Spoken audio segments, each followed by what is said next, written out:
Beast. Oh, yeah. Pocahontas. You got to make sure that you go through the classics. The same as video games as well. Start them off. It has to be like SNES is like the latest. You gotta like anything they're watching needs to be best viewed on a 4x3 screen. Then later they and any video games has to be played on a CRT monitor. It's just going to be playing Smash Melee. Anyway, let's get into the draft here as we have some League of Legends prepared for you. My daughter will only low latency. Yeah, exactly right. No streaming, a wired connection to the TV. Connected with component cables. Yep. Don't want any friends to come over. They're not playing online. Nope, it's LAN parties or nothing. If they're going to play League of Legends, offline League of Legends, we need a tournament client. I'm going to get on Discord. No, you got to call with a rotary phone. They need your CAN and string ready, okay? Otherwise, you're not communicating. All right, Rumble going to be taken away as well. We do have the Varus, Karma, and the Pantheon all taken away here as first pick for the DN Supers. I find it kind of weird that they have banned away all of the sort of must-ban champions when they could have got one. Yeah, I'm wondering what they're going to plan for, because last time they went for the early Ezreal, which was fine, but we weren't super happy with the Rakan follow-up. Ziggs. That's a ban. Yeah, kind of telling that they might want to look for a Lulu lane here. And also maybe sensing the fear, as Ziggs is kind of like a no, I do not want to lane against you type champion, and there's not that many of them in the game. Closer's like, well, he won't be playing Ziggs mid lane into this. Haha! He may be playing LeBlanc into this, which has kind of been the new hot counter pick, which Closer already played into, I believe it was Faker's, no, it was Scout's Azir, actually. Yep. And had a great success with, but we'll see what the response is going to be here, because my expectation is one of those Yunara Lulu lanes could be quite strong here. You don't necessarily have to get both right now. Go for the Xin Zhao first is what they're looking at. So a bit of a different look. Oh, Ashe Seraphine also. Yeah, that's a good one. And Seraphine Xin Zhao is actually a fair bit of power, similar to that of Karma Xin or a Lulu Xin. Just any enchanter with a Xin Zhao feels very, very good. Any really beefy jungler is going to give you the ability to extend your ultimate as well very easily in skirmishes as the Seraphine, so the encore value goes up. Well, let's see what the answer is going to be, because they could pick away the Ashe if they would like to. We've seen Ashe sort of deviate, but instead, Pyoshik thinking about his favorite champ, as the Lee Sin will be locked away. I don't know how to feel about this Lee Sin pick. It keeps winning in these types of situations, so even though I'm not super high on it as a meta pick, you know, if you have a lot of mastery of it, it gives you a lot of playmaking, and it can play around Seraphine's annoying roots really well because it's super mobile. You could just kind of outplay and ward hop your way into getting access to the back line. Yeah, you like that. You also have a massive amount of displacement, right, with the Emperor's Divide and the Dragon Rage kick.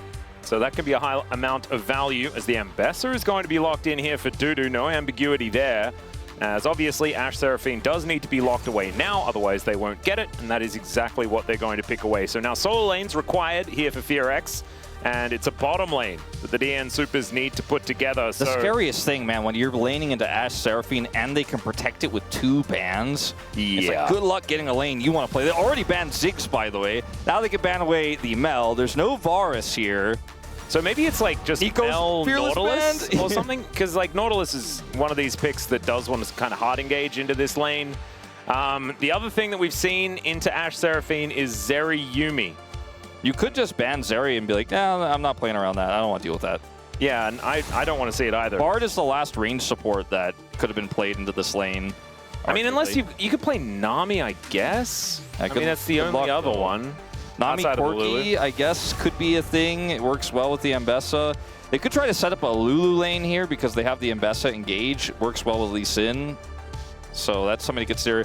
Yeah, and the fact that Annie is still up, too, here for Daystar, potentially. By the way, he played Annie in that series against DNF so long ago. It was really fringe back then, now quite strong of a pick. So see what Clear wants to play here into this Ambessa. I'll just look for the Yorick.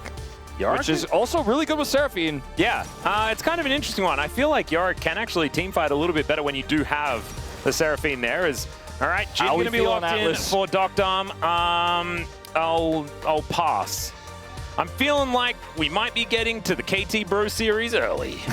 I don't like Jin. All right, well, Peter, what is he going to be picking alongside it? Maybe This is the Peter carry lane. Never mind, it's Jin Rel. This feels, frankly, so doomed. Yeah. I don't, like, we don't even know what Daystar is playing yet. There's a few counter picks available here for this year.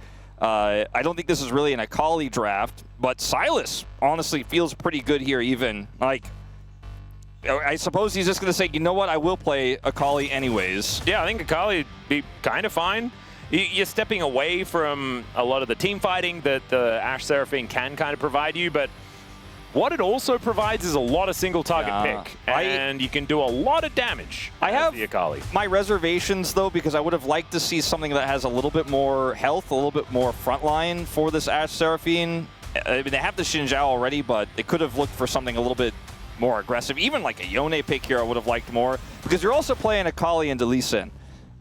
So, yeah. This pick feels a bit ego-oriented to me. It is great in the individual 1v1, but it's closer, and he knows both sides of this matchup very well. He would have also slammed the Akali in this situation 100%. Oh, yeah. So I think this can work, but this is really the big Daystar test, right? If Daystar pops off here, then I think he has passed his LCK return with flying colors. Yeah, and we have to remember, it was this exact matchup that Vikla solo killed Chovy back in the LCK Cup. So, if Daystar can do it, maybe he has deserved the replacing spot of Vikla, and it's almost definitely not going to be Vikla's year anymore.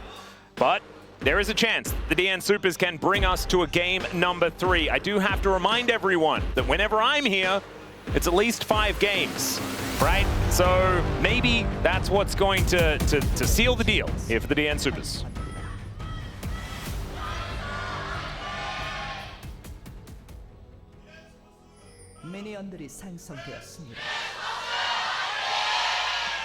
All right, the DN Supers have got to win one.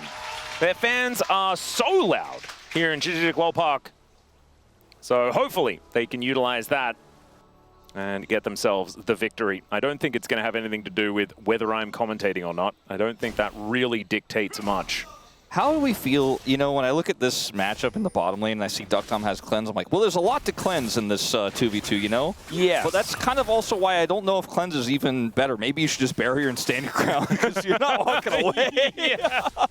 I mean, the thing is, cleanse does give you added tenacity afterwards as well. Yeah. So if you cleanse the first one, the next one's not going to be as bad. It's also good for stray arrow catches. Like if you end up getting arrowed while you're ulting, you can walk away from a lot of different things, maybe escape a Daystar follow-up. But my point is that this lane is incredibly doomed. Yeah. And the Ashe Seraphine was picked in a situation where they could protect it with bans, and there just wasn't really any good choice to be made here for DNS outside of the Zeri Yuumi that you mentioned. And even that doesn't feel like a good choice, but it feels like one of our top bottom lanes can absolutely pilot. And these are defending world finalists here in Duckdom and Peter, but they opt not to go for it. And instead, another one of these wonky Peter Rel situations where I think it's buffed, you know, it's still okay. It's not a bad champ, but good luck. Yeah, it's not going to do anything in this lane. This lane should be entirely doomed, and I imagine the DN Supers just want to play around elsewhere on the map. The problem with that is that Daystar has a decent matchup, especially once he gets a few levels in him. We saw already was trading pretty well with that Electrocute, and Clear's Yorick just kind of wants an isolated lane there towards the top side. So let's see whether the DN Supers can actually play around that. Raptor moving in, looking to try and take away this red buff as Raptor, he's got Smite. I mean, this is just going to be claimed, and he also gets the Wind Becomes Lightning towards Pyosik, who misses his Sonic Wave. Xin Zhao so already bullying the Lee Sin out of the jungle. I just look at the lanes. You have a counter matchup in all 3. And like, you had counter pick in the third one, but there just weren't good picks to counter it with. So, because it's Ashe Seraphine, and it's game 2. Pyosik's gonna get spotted as well. Oh dear. Okay, well, the old doubling down on a losing situation here as Pyosik gonna have to walk his way out, does get tagged as he, oh, the flash from Raptor wanting to get in range of the extra range of the Audacious Charge. Is Daystar going to be used as a taxi for Pyosik to get himself out of there? Does actually take a fair bit of damage from the Resonating Strike. I mean, Pyosik made a really risky call and looked like he was about to be hard punished, but then we found out that all of the BNK members nearby just hadn't tied their shoes and subsequently tripped over their shoelaces. Yeah. This was like, I knew I was fine the whole time, didn't even have to flash. I'm not sure who was like under the desks tying all those shoelaces together, but they need to thank them. Yeah, that was very fortunate for Pyosik, let's say. All right, well, as the dust settles, it is just going to be the entire game kind of evening out. Still, doesn't really tell us very much about how this one's going to go, because like you were talking about before, if you're a FearX fan, you're very happy about what these lanes look like, and I don't see when it gets better. Well, luckily for DNS, Daystar was really the biggest victim of that exchange and actually lose a lot of lane control. So he's going to have to TP back, so Closer gets some control there, and we'll have a TP advantage, has a large health advantage. Akali is fairly weak in lane early, so that's a good thing. Yeah. This is not a good thing. Yeah, Doctom takes a lot of damage. We do have Lee Sin making his way in as Pyosik comes down. There's a crash down as well as Diablo has to flash, but he's still dead. And that is going to be the 4th bullet. Doctom going to spend a little bit of time reloading before he does shoot Kellen one more time, but that is a fantastic first kill here from the DN Supers. And that's exactly what I was just going to say. DNS at least have the engage advantage. Yeah, and Lee Sin was there. Pyosik went exactly where he needed to be. He beelined it to that bottom lane. He didn't realize it was as close as he was. I knew he was heading down. But not only do they get the kill, they get the flash off of Diablo as well. As Doctom is just hard baiting them here. They heal back to where Pyosik is. And then it's this engage here from Peter into the flourish, into the follow-up from Pyosik. And he probably shouldn't have flashed, honestly. Well, or flashed the initial CC there from Peter. Yeah. Worked out very, very well, though. Doctom now has some Swifty boots as well, so going to be feeling a lot more happy, and there's a lot of slows in this bottom lane, so understandable that he is going to go for that one as Shuriken backflip connects onto Closer, but you can see a bit more of an invade here as another shattering strike from Peter, who's all over the map right now. Wrapped up, getting taken down so low, and they want to give the kill to Closer. They will be successful. Are we sure that's not Kanavi? Like, I mean, it's literally Kanavi I'm watching right now, both of these games. And it comes with the good and it comes with the bad. Yeah, it certainly does. I don't know who studied whose VODs, but I feel like Kanavi kind of did it first. Either way, we know Raptor is his playstyle, but what's going on? Well, it was a Raptor pit, Wolf. So obviously he thinks that that's his.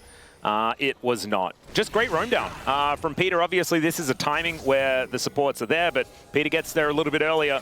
And now everyone on DNS has a slight gold advantage. Even towards the top side of the map, Dudu actually having a pretty good time on the Ambessa at this stage of the game. I don't know whether that is going to continue throughout, as the Yorick does tend to find angles later on if nothing is there to stop him. But still, so far so good here for the DN Supers, looking to try and extend this series. Well, the Ashe Seraphine is no longer just auto-winning. No. And you have an Azir that's scaling that has an extra kill. The Jhin already has Swifties.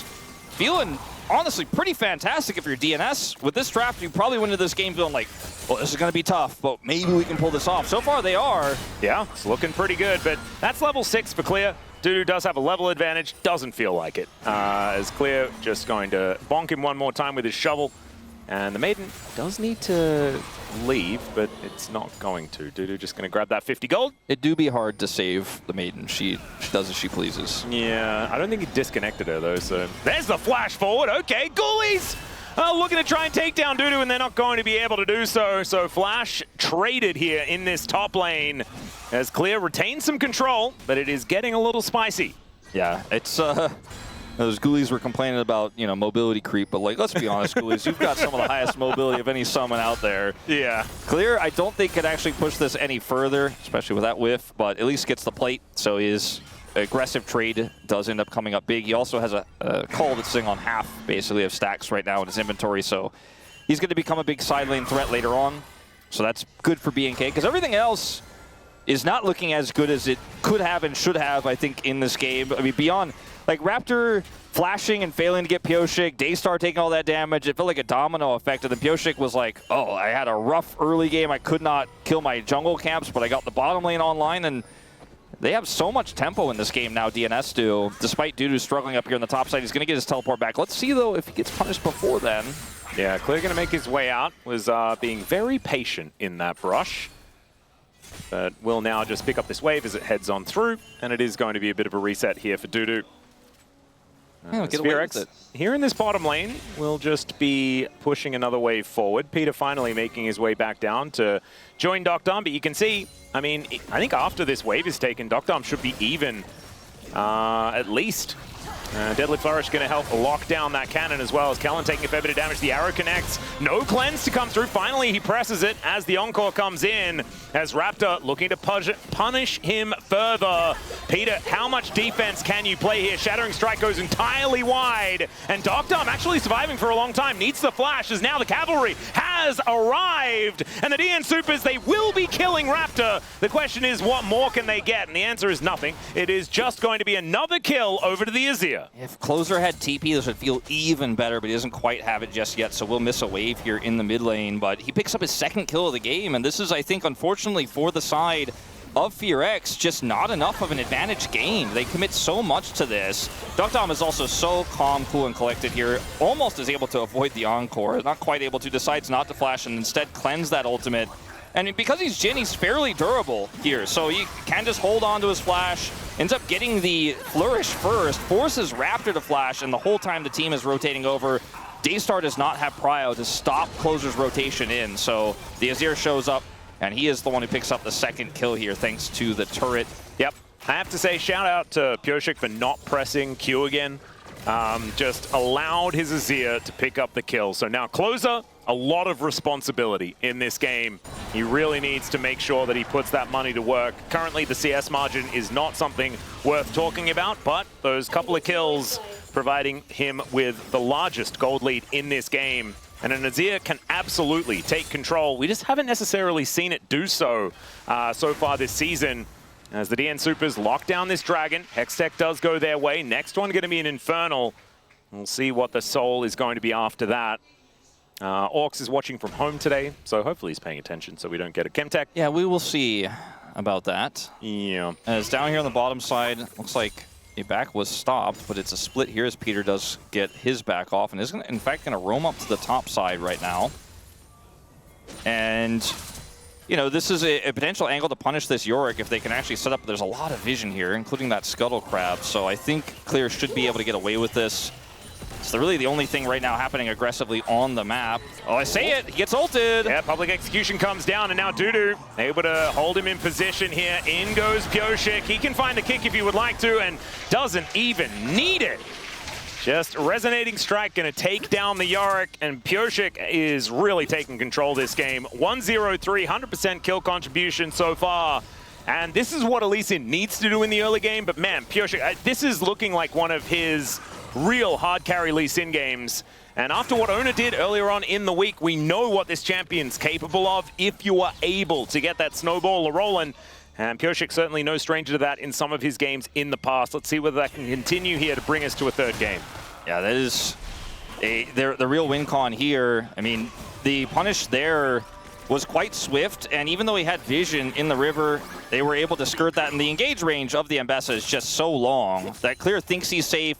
Raptor's heading in the same direction, but he still gets caught by the edge of the ultimate there, and it's really easy to come follow up for the punish. Not the end of the world here by any means for FearX, but I think there are bigger problems in the mid lane, right? And this A-Star Akali pick has not yet popped off, and from behind it's even tougher to play it.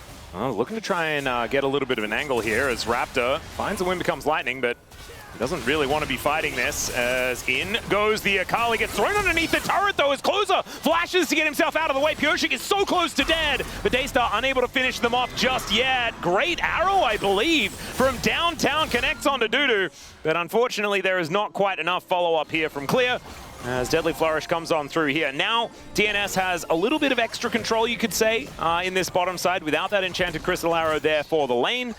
But still, it was a decent little attempt from Diablo. Yeah, and I mean, in this bottom lane, Diablo is trying his best to make an impact, right? He drops the arrow top side here, but they're so far behind right now. And Duckdom is ready to hold his own in this 2v2. Now, in the mid lane, some shenanigans happened, right? Daystar wasn't able to finish off those kills, but they have Closer's flash. His ultimate is down. I think that's probably my angle if I'm Raptors, to try to make a pass up there and try to shut down this Azir and get Daystar online, because you're going to need that Akali to pop off in some of these mid-game fights. Otherwise, this trap just never really gets off the ground. And instead, Closer's just going to get away with this. He's farming his jungle, and the Azir will get a free back. Doesn't have TP, but will be able to get back to lane just fine. Yep. Picks up some cool shoes there as well. So feeling pretty good on the Azir thus far. Ghostblade now done here for Doctorm. It's going to be a while before he has any items that make us feel happy. But we'll see how the Jhin is going to do. Currently, much better than I was expecting, but I never have very high expectations for the Jhin, just in general. So certainly still looking good. Clear, looking for a bit of an angle towards Dudu. Guliwal goes entirely wide. By entirely, I mean tried to lock down an Mbessa, and that is basically impossible. Yeah, pretty tough, pretty mobile. This group up here for BNK, it's not really going to be able to initially get the Mbessa, but they're trying to force a skirmish here. The Akali has Prio in mid, and this is exactly where Daystar wants to be, is in a fight like this. They have a lot of vision to see his rotation up. He's already been pinged twice, so I think this group was a good idea if DNS took the bait and opted into the fight, but ultimately they will just back away, and we just kind of reset. But now you have a Yorick laning into this Fed Azir on the bottom side of the map, and you know, I don't want to say like I told you so or anything about this Akali pick, because it hasn't really been about Daystar making mistakes or the Akali itself necessarily, but now the Akali is in a situation where it can't do things, whether it's his fault or not, which in my opinion it's not. I just don't know like what comes next here for this BNK composition. The Ashe Seraphine is incredibly strong in team fights still, but if DNS get the second dragon, it gives them so much flexibility. Yeah, I do think that, I mean, the FearX comp can play 4-1 pretty comfortably. They are decent in team fights as well behind Raptor with Kellen. They're augmenting him. I think there is still definitely a lot of ways to play. I think that the DN Supers needed this in order to make this composition work. And the thing is, it's working, right? And they'll be able to get behind Pyosik now that he's this strong. Even though he doesn't exactly have a gold advantage, this Lee Sin is still able to do a whole lot of work. And we know that when Pyosik's feeling it, he looks absolutely fantastic. So now looking for a little bit of an angle towards the Rift Herald, perhaps on either side, as Dudu, in fact, is feeling very happy after he was assisted by Pyosik earlier on, and is actually able to hold his own. Hits the Eclipse, feels fantastic. There is a Trinity Force done for clear, but I still feel like the Mbessa is in a great spot. We know what Dudu can do with a champion like this. The cleanse just makes it so hard for Kellen and Diablo to actually do anything alone here to Duck Dom. Like, we were joking about it in the lane, but Diablo had an angle to arrow, but he's like, it's just not even worth it. Like, he's just going to cleanse it, and now I'm going to be down my arrow. So perhaps a different target would be advised as Duck Dom pulls out the ultimate. Yeah, curtains have been called here as Diablo should be able to walk away. They do land all of the bullets into them, but a lot of it is just shielded by this Seraphine. As the Maiden is taken down, a bit of extra money over to Duck Dom on this Jhin. He now has a fourth shot at the ready. Kellen looking for an angle as the beat drop goes wide. There is the encore onto only Pyosik, but that might be enough as Raptor dives on top of him, and it's Daystar that takes him down. Dudu gets into that backline, but he's looking in so much trouble, and that is Diablo locking up that kill as well. And FearX find a fantastic team fight. The encore just narrowly clips Pyosik there, but they're able to front to back it as soon as he goes down. And this team fighting composition, it isn't even fully online just yet, but it does end up getting a big win here. And the kill going over to Daystar there is actually huge. He's even going to get some additional plate gold here on the top side of the map. That's a great answer. Let's have a look at it one more time. Look at Pyosik here. He's trying to play around this front line here, and Duck Dom cleanses, but he actually just walks back in and gets caught by the encore. Now, Peter here has flash and ult, but the fight's already over. He decides to go on to Daystar, but he has too much mobility. I think if Peter's able to hit the core of FearX here with a flash ultimate, maybe he could have turned things around, but it was basically too late after Pyosik was caught there. Yeah, never really found an angle, and now FearX have themselves close to a 2,000 gold lead, and it feels like they're sort of back in business. Tempo vibes moving back their way. As DNS, it was a decent early game attempt, but now turrets are falling all over the place. And you can see even Closer having to forfeit his position on this top side. Raptor roving up there, making things look good. And this Xin Zhao is actually very far ahead, has farmed up an absolute storm. Yeah, really going for the, it's Kanavi, man. It's a Titanic build and everything. But here's another opportunity, but they miss it. The backflip comes through. Daystar actually looks for the opportunity, flashes. He just needs to hit the ulti, but the kick comes through. There's the flash out from Closer, and Daystar will be punished. But man, he got so incredibly close. The arrow is going to follow up, and maybe Daystar bought enough time. Down goes Peter, but the bullets from downtown will be able to take out Raptor here. It's a double for Diablo on the other side of the fight as finally the Jhin is able to walk his way up.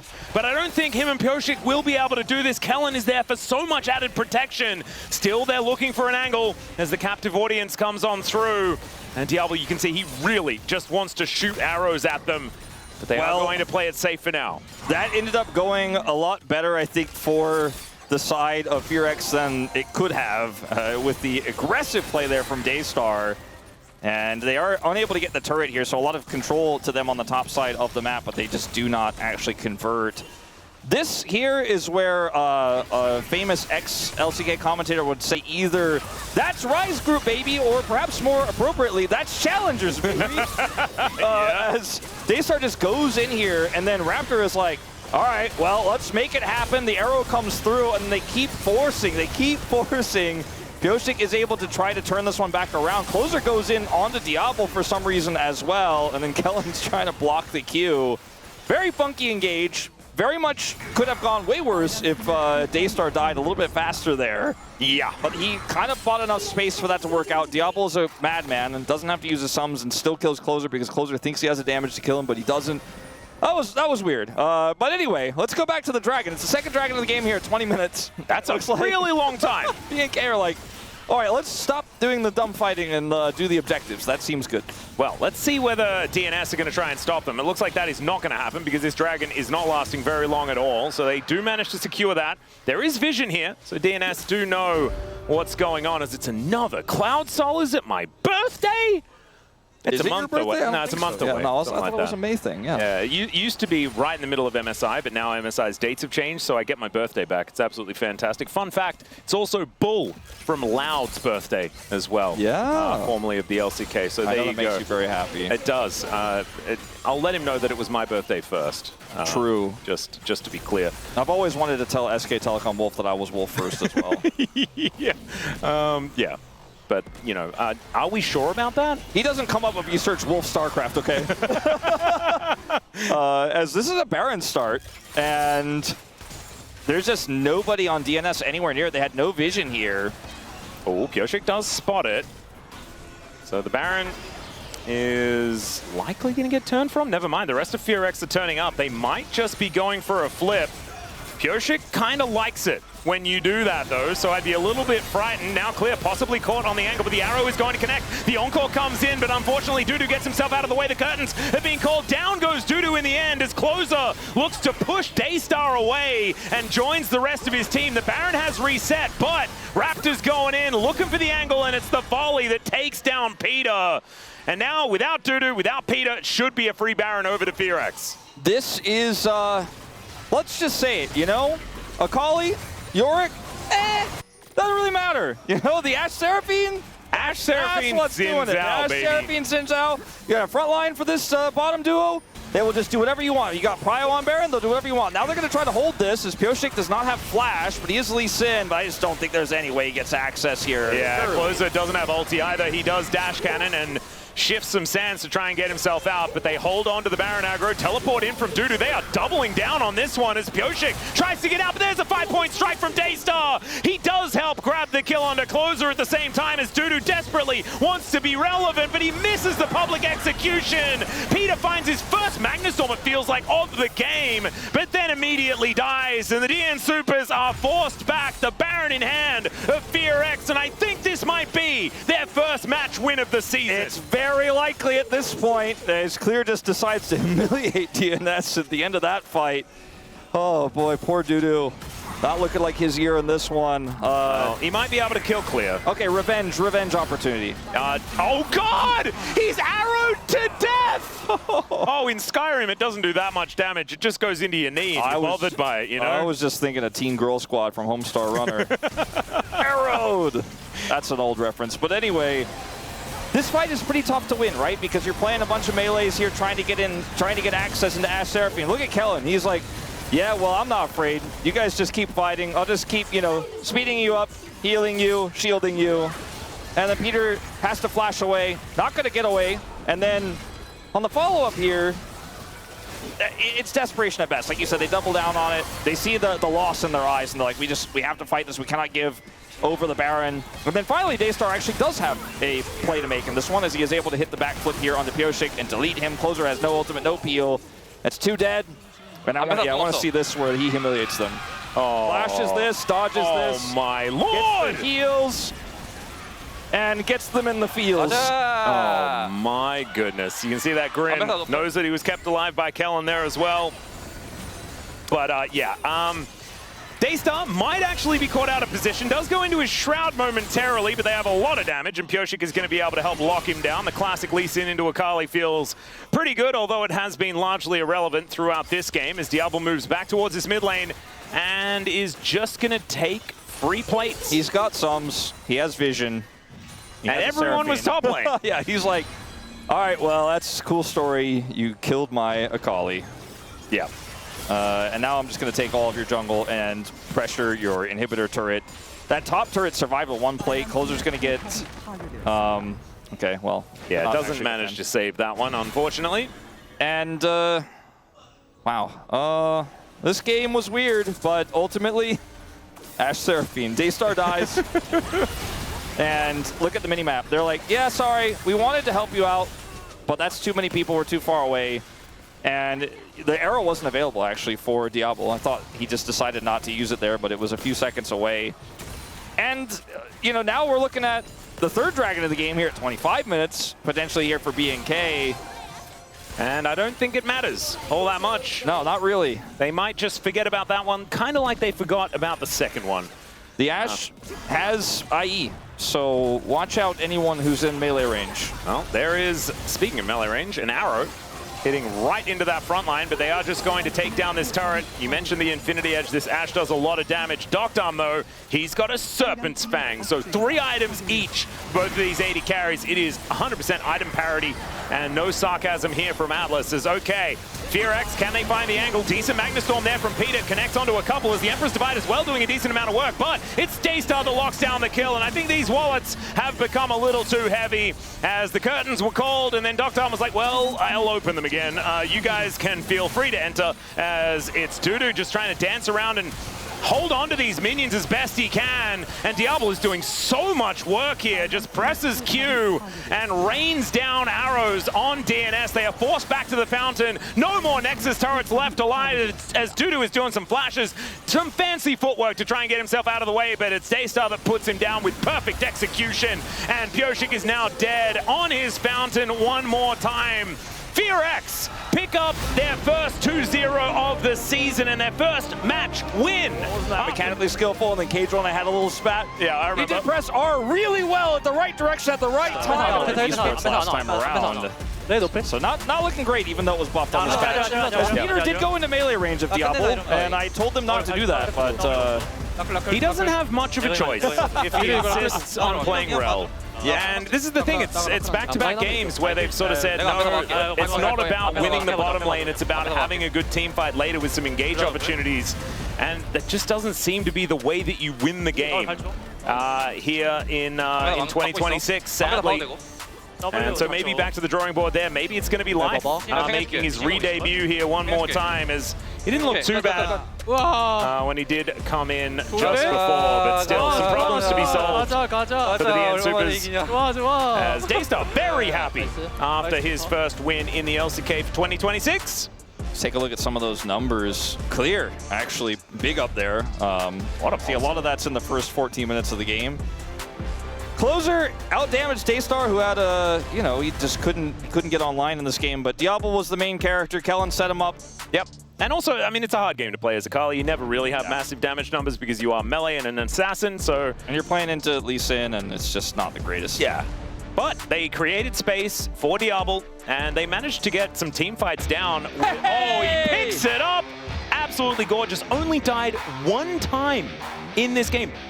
That's a 34 KDA across the series. I would have been very upset if Diablo got it, no shade to him, but I would have been okay if Raptor got it, because Raptor was also out of control good, despite some, you know, some small funny moments that happened in the early game that we kind of skipped through. But he and